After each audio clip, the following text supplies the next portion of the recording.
There's a special kind of pride that you feel deep down inside, a strength that seems to thrive in Lima, Allen County.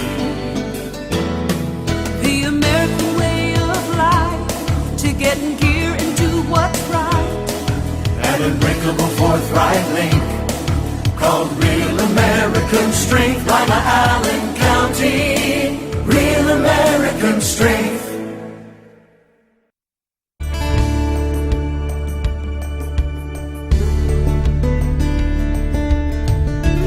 Keeping you up to date with what's happening in your community. Community Focus on GTV2. Thanks for joining us today on Community Focus. I'm Ann Decker. I know we're still getting snow, but the beginning of summer is coming right up. In fact, it starts with Memorial Day and Lima has its big parade. Tom Martin is the brand new organizer of the parade, and he's here to give us the details of what we have in store for us this year. Thanks for joining us. Thank you. Glad to be here. The parade is May 26th, right? May 26th, yeah. And you're looking for entries, correct? We've sent out applications already, about 64 of them, but when we get them back, then we're going to line them up the way we're supposed to have them lined up on Robb Avenue. And my purpose here today is to let people know that if you didn't get an application, to please feel free to give me a call. And we'll get one out to you as soon as we can. Can anybody be in the parade? Anybody can be in the parade, yeah. Our theme this year is honoring our fallen heroes. So your floats and whatever you have to have, whatever you're going to bring, your cars will be with that theme that be on top of it. Well, and you know, keep in mind, this is a parade. You should decorate. Don't just put your car in to put a car in. It's nice to go with the theme. Right. Well, the last 4 or 5 years, the past chairman that had this job kind of got away from the theme, and the Memorial Day is basically for our fallen heroes, the ones that have died in combat or in the line of service, men and women. And so I'm trying to bring it back to the format that we're going to use from now on and see if that doesn't help a lot. Well, I think too often we look at Memorial Day as a day off work and the beginning of summer, when really it means so much more than that. Yes, it does. It's for us people in the service, it means an awful lot to us that people recognize us. I've been getting a lot of people that say thank you for your service. I've also bought people's lunches when I see a World War II vet and his wife, if they're a Blue Purple Heart recipient or something like that, I'll go and take their check and buy their lunch for them. That's great. It's a way to remember it all year long and not just on Memorial Day. Well, it means a lot to them. They get forgotten. They don't teach it in school like they used to, and there's a lot of emphasis being pushed back into the Memorial Day parade and to the World War II vets, because there's not many of them left anymore. No, there aren't. We're working into our Korean War vets and a lot of them into Vietnam. Is there any kind of a service or anything after the parade? Yeah, after the parade will start at 9 o'clock with the Exchange Club passing out flags, and then the parade will start at 10 o'clock from Robb Avenue all the way down to Main Street like it has in the past. And after the parade is over, there'll be a lane of wreaths at the Memorial Hall. So the people on the app that you get, there's this place at the bottom whether you want to lay a wreath or not. But it's a mock-up of a grave that we have there, and then they call your number off or your name, and then you can go up and lay a wreath. Okay, so you need applications in by when? We win them back by May the 8th. Okay, and if someone has not received an application, how do they get one? They can call me. They can probably be the best way to call me since I'm the chairman of it. My number is 419-235-1647. All right. Anything else you want people to know about the parade? Not really, just that you can't pass out candy. You can't? No, I might go to jail if you do that. Well, darn. You can if you walk along the sides, but Right. we're planning on having the Sherman tank and the M1A1 tank, and they'll have guards walking on both sides of that tank so that the kids can't run out and get hit. And that's No. what they're afraid of with the parade, is if the people are throwing candy and stuff out of the cars and the floats, that the kids will run out and might get hurt. So Right. if you have anything like that you want to do, then you have people walk off about 6 foot from the curb, and then you can pass it out that way. Yeah, safety does need to come Yeah, first. that's right. All right. Well, thank you for taking on this project. It really means a lot to our community, and we appreciate you coming in today and telling us about it. Well, thank you very much, You're and I welcome. appreciate your time. Sure. Tom Martin from the Memorial Day Parade. When we come back, we'll get an update from Lima's Utilities Department right after this on GTV2. Do you know what to do when you hear the community warning sirens? The sirens are activated anytime the public is in life-threatening danger. When you hear the sirens, go inside and turn on your radio or television for more information. If you're outside and unable to take shelter, get in your car and listen to your radio for more information. Follow the instructions carefully. Remember, the sirens mean to take shelter and listen to your radio or television for more information. Take the necessary steps to keep you and your family safe.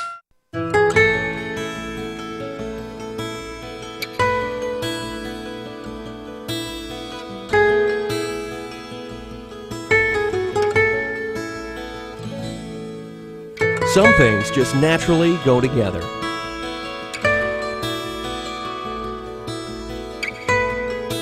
Other things don't mix. Please, don't drink and drive.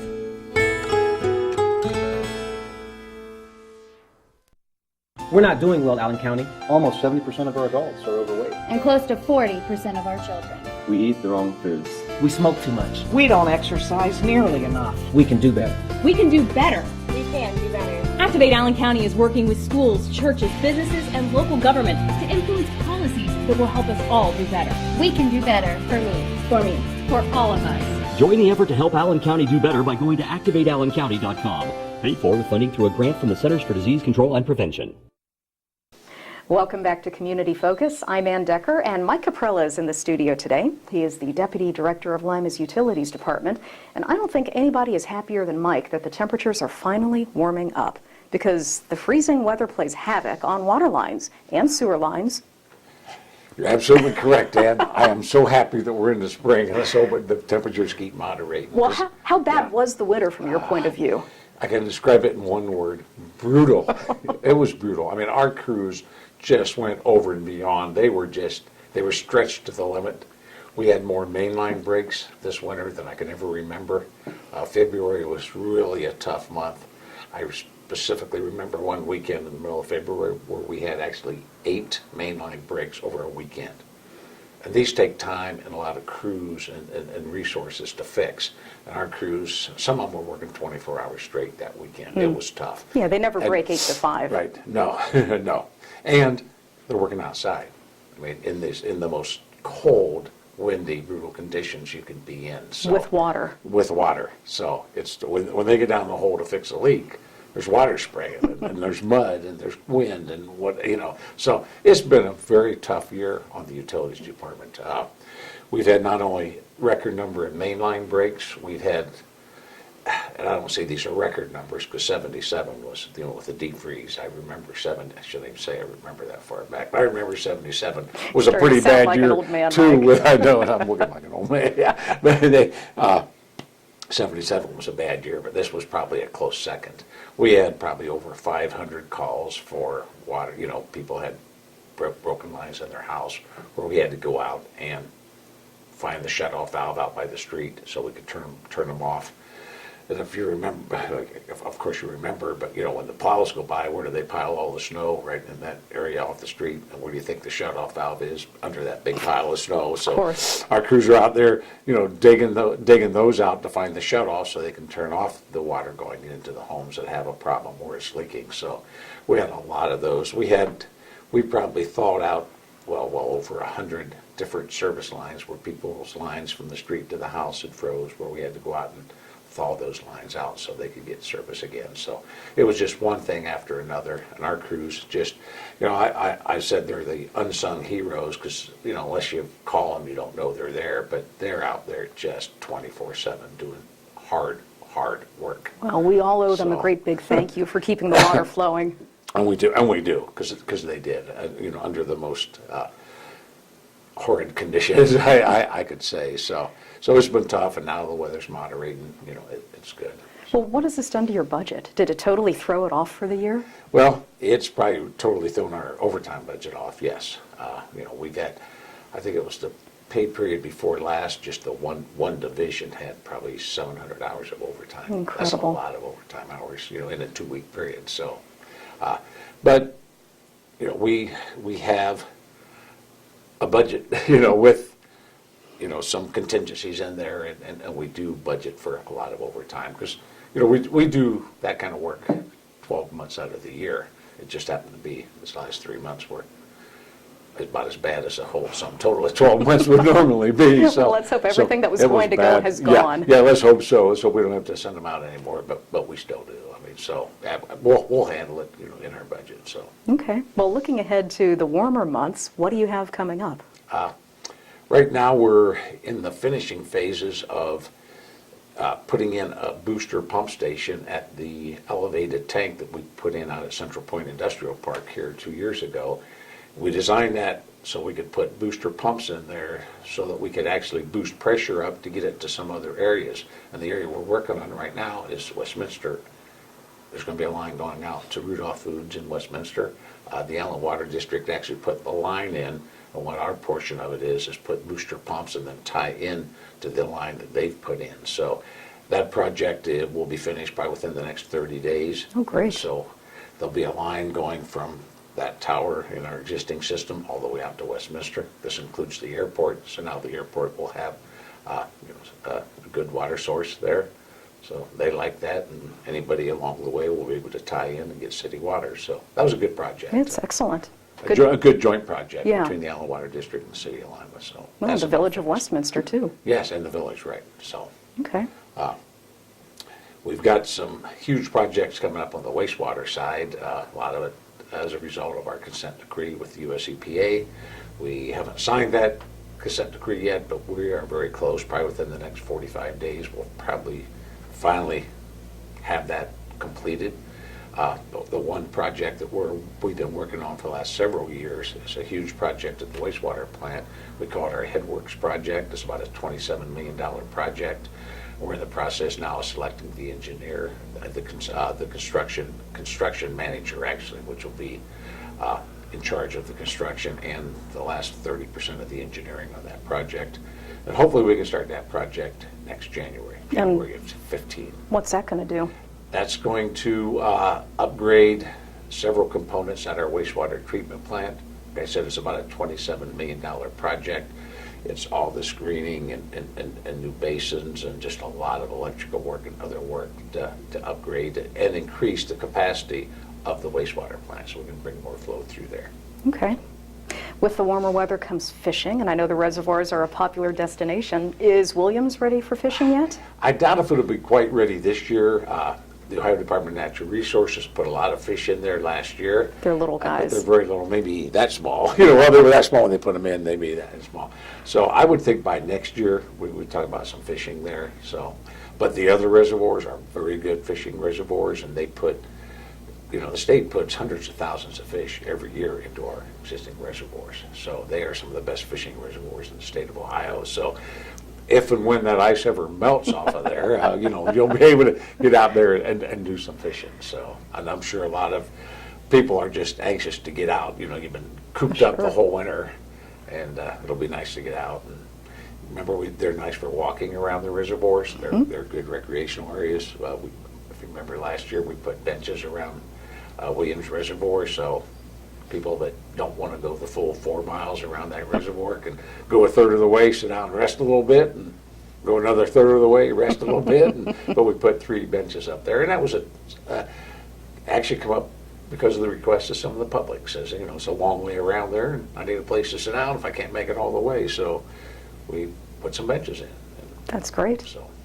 All right. Well, we appreciate you coming in. It sounds like a busy summer ahead, but hopefully not as bad as the winter we just passed. Nothing could be as busy as the winter we just had, I don't think. So thanks for inviting me. It's always a pleasure. You're welcome. Mike Caprella from Lima's Utilities Department. I'm Ann Decker, and this is Community Focus on GTV2. A message from the Allen County Chiefs Association. With the recent rise in juvenile crime, all Allen County police agencies are stepping up our efforts to reduce this with the enforcement of curfew laws. This affects anyone under the age of 18. Local laws may vary in age and time requirements among the villages, townships, and cities in the county, so please help us in our efforts by becoming familiar with the curfew law. Please check the websites on your screen for specific curfew information. Together we can make Lima Allen County a safer place in which to live and work. Reduce, recycle, reuse. Allied Waste Services in the City of Lima encourage you to live green by recycling all that you can. Recycling promotes green living by reducing the amount of waste materials buried in landfills. This saves money, natural resources, and energy. Keep our environment healthy and start recycling today. Allied Waste Services is committed to a clean environment. Contact us today for your recycling needs. Visit our website, republicservicesohio.com, to learn more about recycling today. Help keep the youth of Lima safe by donating to Lima Safety City today.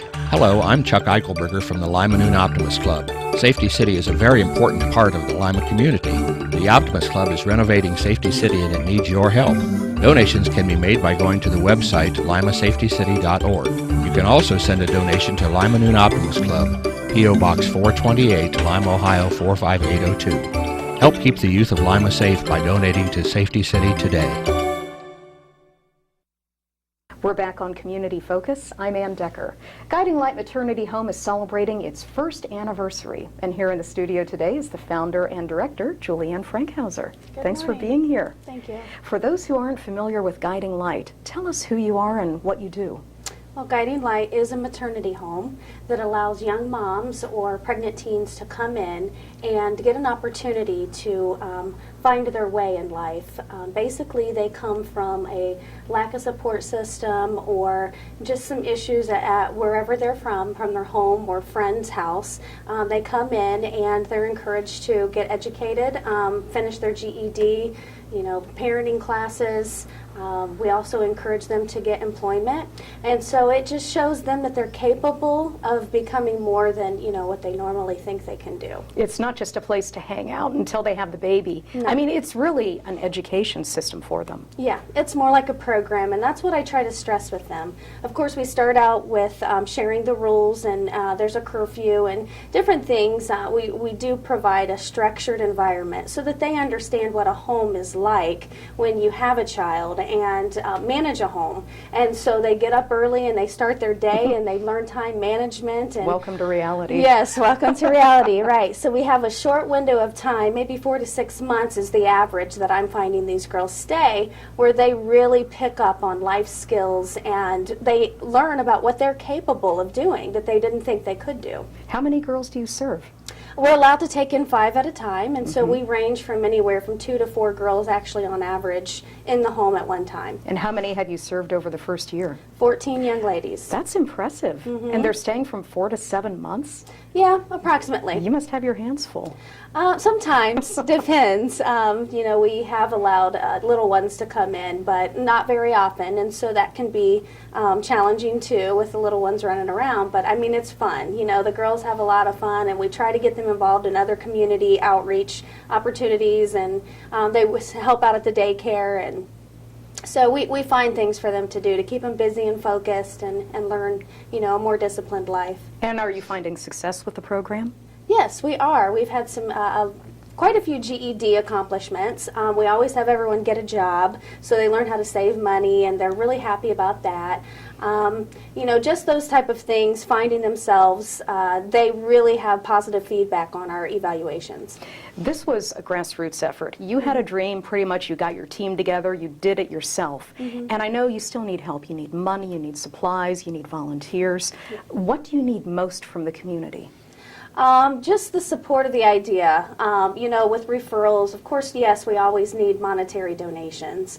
And then if people want to raise supplies, like toilet paper or anything like that, that's always a nice help. Mostly, though, we need overnight staff for volunteers. So we have a few, and they do really well with it, but it's just basically being there. We do a 24-hour, 7 days a week. So we need volunteers to help out with things like that. Is it tough duty? Not really. No? No. If you're there during the day and we find that you have the characteristics to be a supervisor and enforce the rules, then, we plug you in that way. But a lot of ladies enjoy doing classes or event planning or baby showers. And so, people have many options to do for us. So Now, this is your first anniversary, and I know you've got a celebration. Are inviting the entire community to come see the house. There are so many people who haven't even seen the house. They don't know anything about it. They tell us they've had potential referrals over the last years, and so we would like them to come in and have food with us and meet some of the girls that have been there and are currently there and partake in hot dogs, yogurt, whatever, and get a tour and bring friends who've never heard of it or seen it. Where is it? It's at 592 South Main Street. Okay. And when is the day of the celebration? It's this coming Saturday, Okay. which is the 29th from 2 to 5. Okay, and they just drop in and check it out? Absolutely. Wonderful. Between 2 and 5. Okay. And if people want to help out, how do they get in touch with you? They can call directly or email, and my phone number that I have for referrals and all is 419-236-7935. And the email is the actual number 1, guidinglight@gmail.com. Okay. Well, good luck with it. I think you've done tremendous work over the last year. Thank you. You're welcome. Julianne Frankhauser from Guiding Light. I'm Ann Decker, and this is Community Focus on GTV2. Do you think you can afford this neighborhood? I just rented that apartment. This building is for adults only. Sound familiar? Housing discrimination takes many forms. If you've been denied housing based on your race, religion, national origin, sex, family status, handicap, or any other reason, call the Lima Allen Council on Community Affairs. Our Fair Housing Services will investigate the complaint at no cost to you.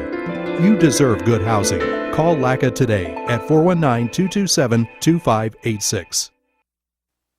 I'm Deborah Norville. If you're the mother, sister, spouse, or friend of a veteran who seems angry, sad, or isolated, you may be seeing warning signs of depression or suicide. The VA is reaching out to help, so please reach back. Even if you think you see these signs, call 1-800-273-TALK and press 1. That's 1-800-273-TALK and press 1.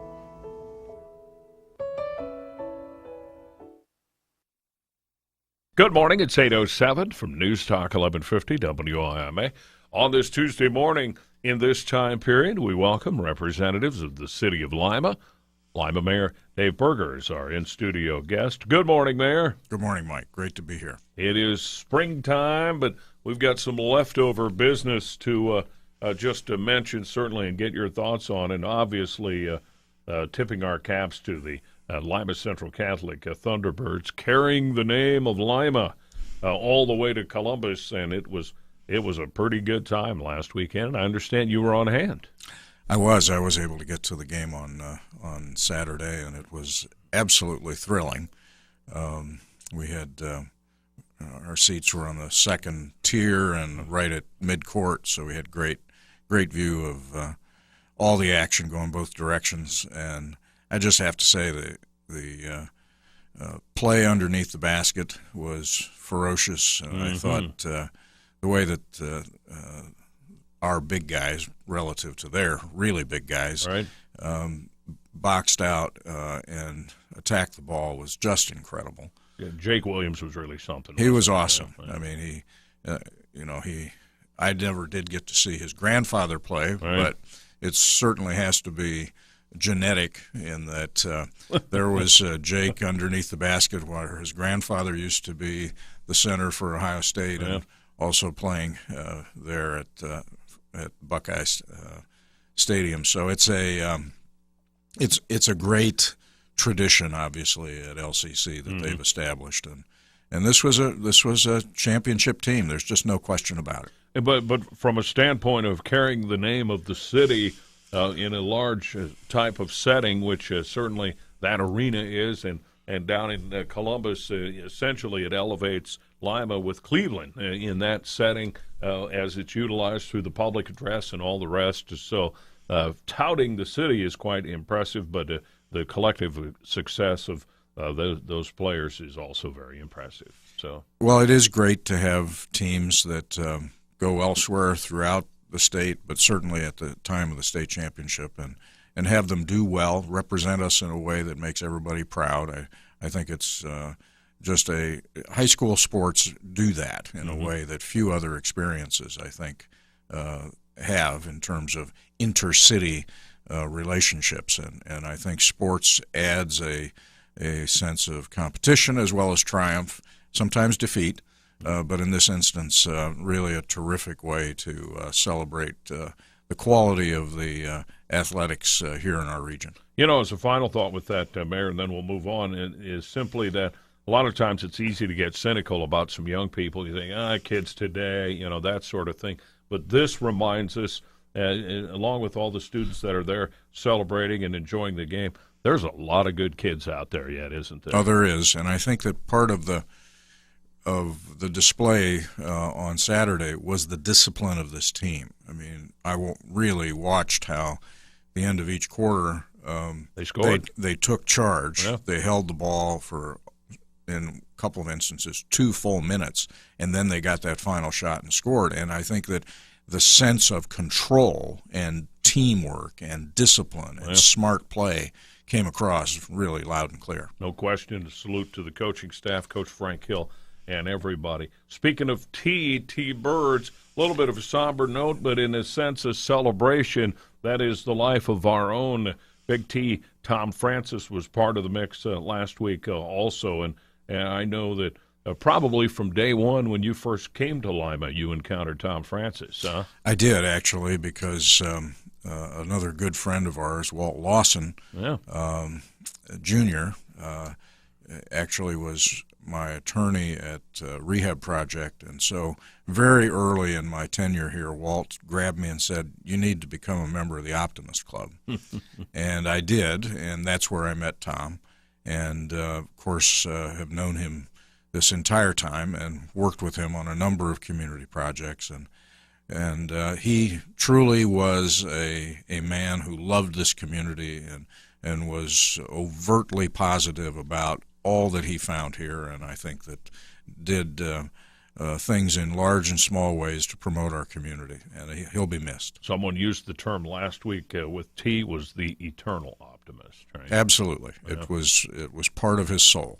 Mayor Berger, our in-studio guest this morning, just for a short period, as usual, until 8:30. Opportunity for you to chime in at 224-1150. Couple of things to take care of locally. Downtown, the much-anticipated Elizabeth Street. Is it a full reconstruction, essentially? Well, actually, it's Elizabeth and West Street. All right. Excuse me. And what is happening is a reconstruction of the streetscape as well as the pavement. It'll take a good chunk of the summer, and they have begun this week with serious activity on West Street in particular, and it will extend from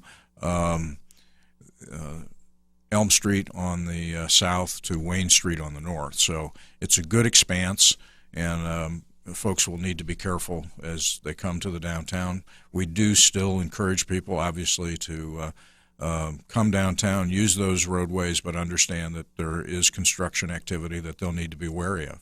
You know, if you think about it, that's just going to add to the mix of some of the other street renovations and including Town Square and all of that over the course of the last 3 years. It's starting to come together, isn't it?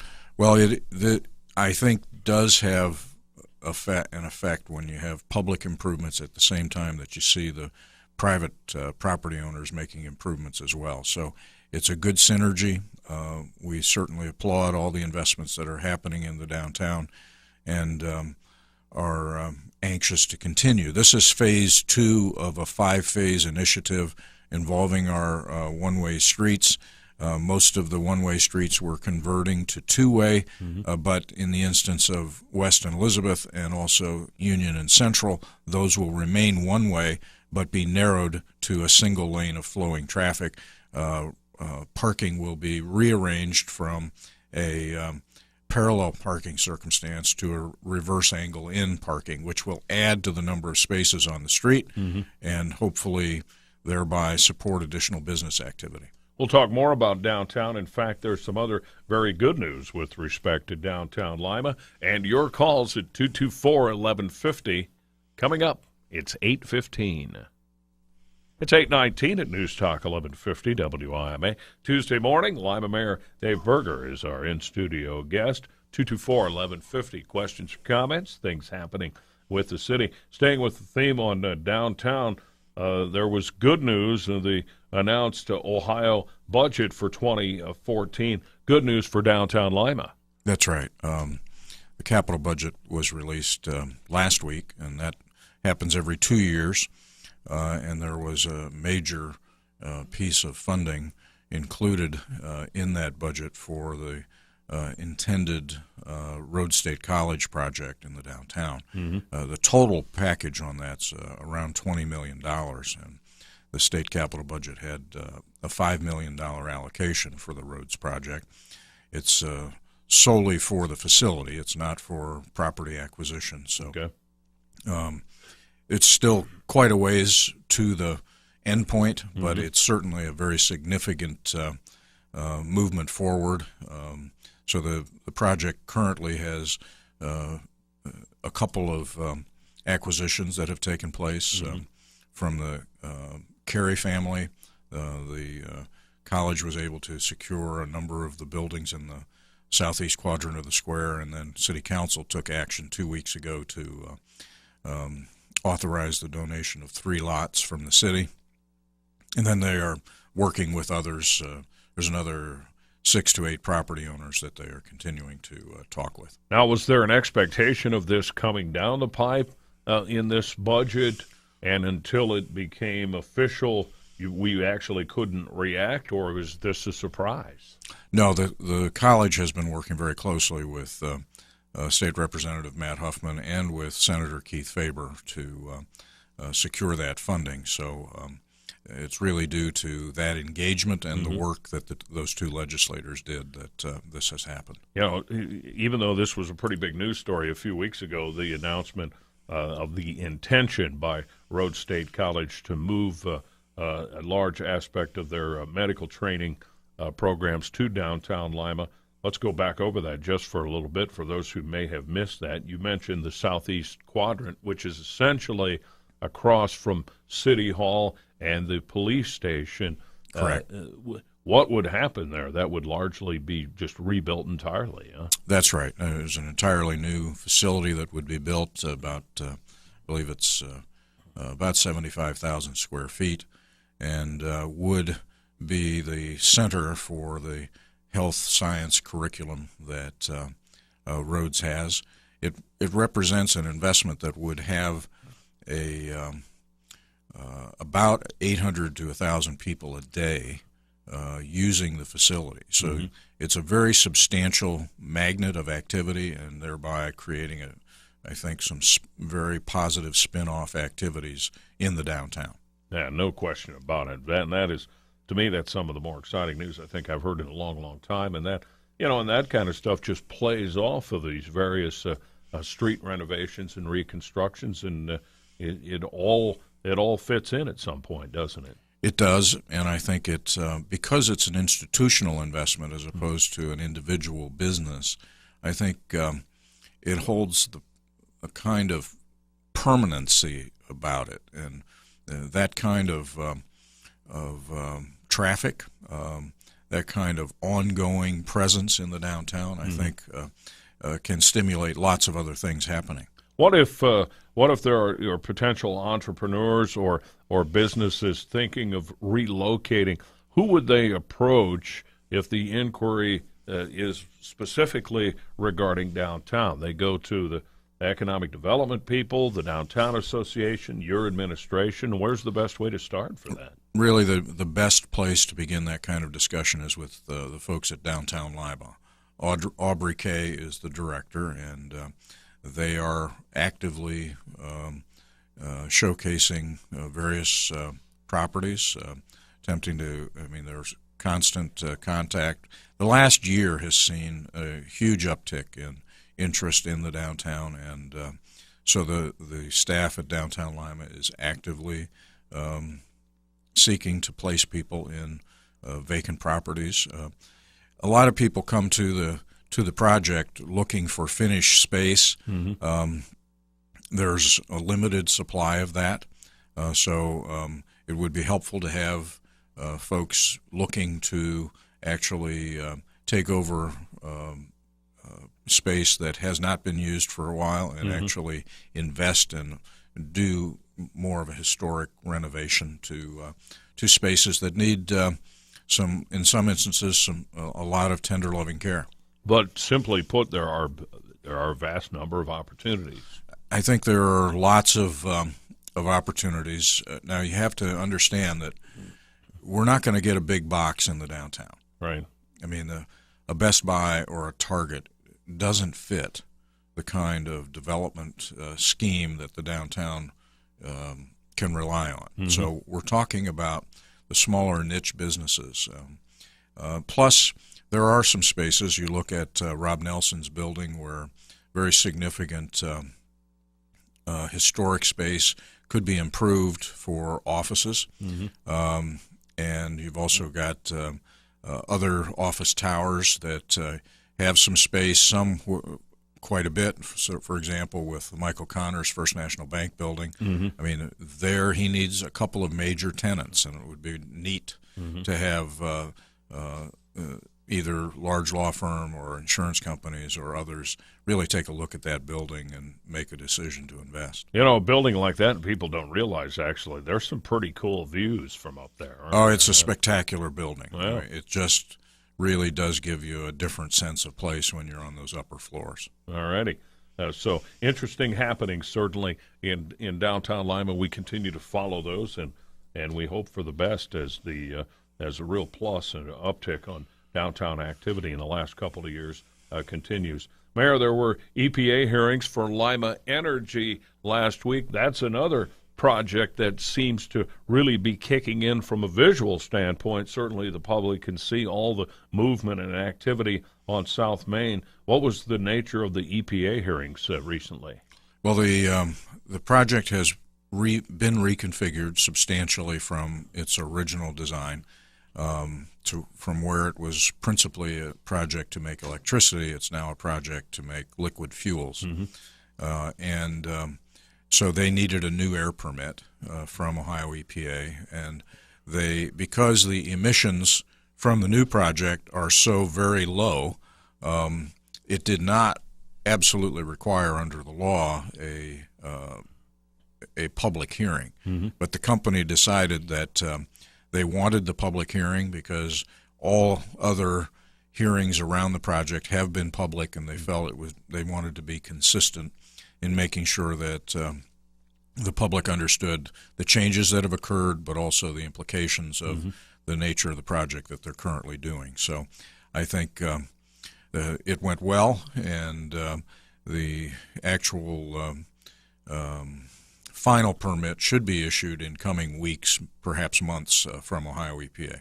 All right, and again, that's, of course, that project has evolved over the years based on just changing market forces and a host of things. But when you see that sort of substantial movement that's happening on South Main and this type of thing, it's a project that is ongoing and is surely going to happen. It is, and I think that the combination of the many industrial projects that we have underway is just terrific. And I think heralds a new day for manufacturers in our region. Things are going very well for our industries. It's 8:28 at News Talk 1150 WIMA. Final couple of minutes with Mayor Berger in lieu of calls. The obvious, there's been the usual springtime consternation with potholes and the city certainly doing its best in that regard. Tell us again the situation with railroad crossings in the city, in that the city really can't touch much with those, can you? We can't touch them at all. And it's not just the city. There is no local jurisdiction that can trespass on railroad property. That's the bottom line. The railroad owns those crossings. It's not a legal part of the street. And consequently, we cannot fix those crossings. We must depend upon the railroads to do that. And obviously, the one that continues right now to generate the most phone calls is Cable Road. So as comments were made last night in reaction to request from City Council, Public Works Director Howard Elster pointed out that there's two things the public can do. The first is they can call the PUCO themselves. Mm-hmm. The second, they can also call our street department, 221-5165, and we will also take down the call, and we will relay the call to the railroad as well as to the PUCO. But in terms of the city's ability, and I think it's really important that the public understand that the PUCO is the regulatory body. Right. They are the ones that can force some action from the railroad. So calls to the PUCO, I think, are essential and should be made. That is, of course, the Public Utilities Commission of Ohio. You can find all their contact information quite easily online. Mayor, as always, wish we had more time. It just goes so fast. Nevertheless, we appreciate you coming in. Have a good day. You too, Mike. Thank you very much. Thank you for contacting the Ohio Utilities Protection Service before you dig, because knowing where underground utilities are located matters. It matters for the safety of your crew, the job schedule. It matters to the customers you serve, and it's the law. You can call us or go to oups.org to put the safe digging process in motion, because keeping Ohio safe every time you dig matters most. We're not doing well, Allen County. Almost 70% of our adults are overweight. And close to 40% of our children. We eat the wrong foods. We smoke too much. We don't exercise nearly enough. We can do better. We can do better. We can do better. Activate Allen County is working with schools, churches, businesses, and local government to influence policies that will help us all do better. We can do better. For me. For me. For all of us. Join the effort to help Allen County do better by going to activateallencounty.com. Paid for with funding through a grant from the Centers for Disease Control and Prevention.